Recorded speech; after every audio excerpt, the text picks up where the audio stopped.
From Delaware's most award-winning radio news team, this is WDEL Video News. Here's Chris Carl. Among Delaware's top stories for Tuesday, January 9th, a Delaware soldier is killed in Iraq. Police look for this man who's held up several businesses, and a prestigious honor for UD's president.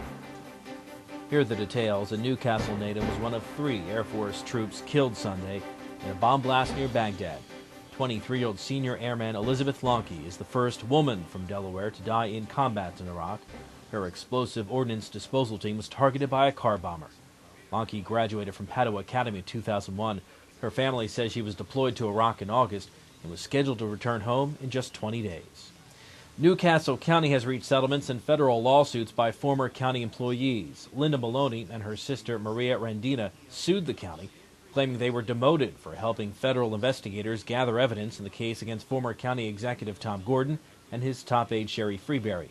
County attorneys say the county admits to no wrongdoing and will resolve all claims to avoid future litigation costs. The settlements for both cases, including legal fees, total $690,000. Congressman Castle says he'll support legislation to increase the federal minimum wage when the bill comes up in the House this week. WDEL's Carl Konevsky reports. Castle says he expects legislation raising the minimum wage to $7.25 over the next 2 years to come before the House of Representatives on Wednesday, and doesn't think it'll have a substantial negative impact in Delaware. Our employers in Delaware tend to be very responsible individuals that have been very fair with their employees, and hopefully this will not be any kind of a jolt to the Delaware economy. And to the American economy. Members of the activist group ACORN, Association of Community Organizations for Reform Now, including State Representative John Kowalko, a Newark Democrat, met with Castle, thanking him for supporting a bill that would represent a big benefit to low and moderate income Delawareans. People in the United States have encountered much more expenses, utility costs, heating costs, medical care costs that we're having a hard time dealing with, and that the current minimum wage is not healthy, and we would like to see it even increased more eventually, but we take one step at a time. I'm Carl Konevsky, 1150 AM, WDEL. Some Catholic schools may be closing. WDEL News continues in a moment.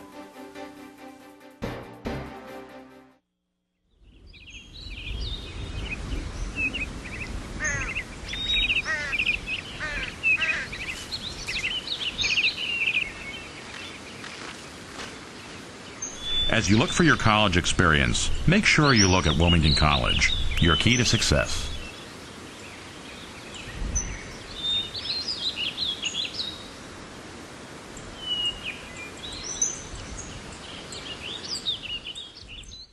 St. Hedwig's School in Wilmington may be closed, and 2 other Catholic elementary schools may be consolidated. That recommendation from a Diocese of Wilmington review team.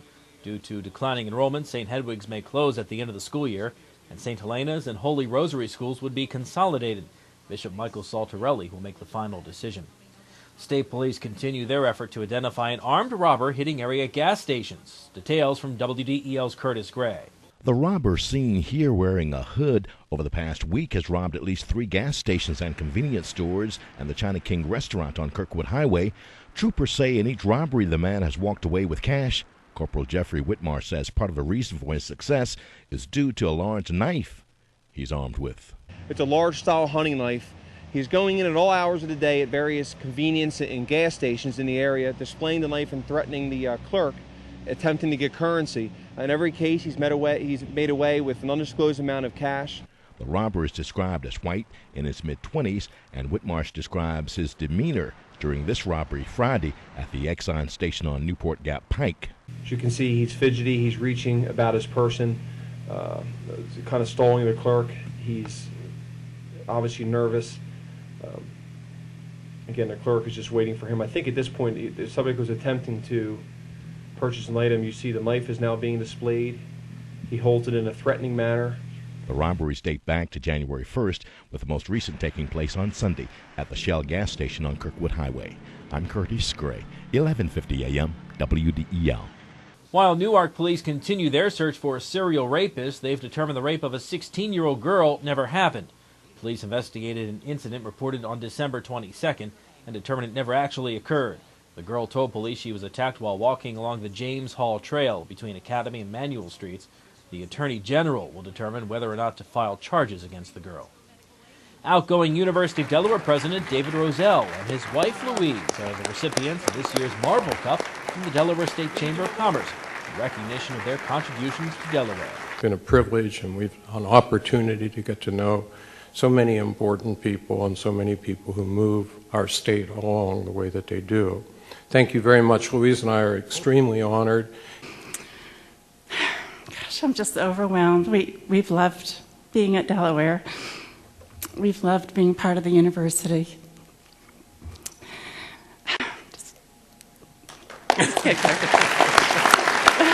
Rozelle says he was very surprised by the award and says it proves that a secret can be kept in Delaware. Thank you. Well, Middletown residents are getting a look at future plans for US 301. WDEL's Charles Old reports. Middletown residents came to see what was in the future plans for US 301. Project manager Mark Tudor said now the public needs to put their say in and find out if the project can keep on moving. We're looking for them to provide their comments on all the alternatives that are on the table and the recommendation of a preferred alternative. The presentation given at the Middletown Firehouse showed all 4 plans, the yellow, purple, brown, and green. The team believes the green plan is the best because of the least problems for the environment, but not all people feel this way. It's a recipe for disaster. It's not a solution to our problem. Not the way they're doing it. All color routes are spurs to 301. That's all they are. Thomas Russell was not alone in his criticism, but for the most part, people just want the traffic problem solved. Charles Old, 11:50 a.m., WDEL. A blowout in college football's national championship game. WDEL Sports and your Delaware AccuWeather forecast coming up. You could spend your money at the gas pump, or you could spend it on those sexy pumps at your favorite store. Let Dart do the driving. I do all my shopping with Dart. It's the most convenient way to shop the outlets, and it saves me money. Now save even more. Get up to 40% off with a discounted Dart card. Online at dartfirststate.com or at your local Acme Market. At this rate, with the money I save riding Dart, I'll have a new pair of shoes every week. Travel smart. Choose Dart.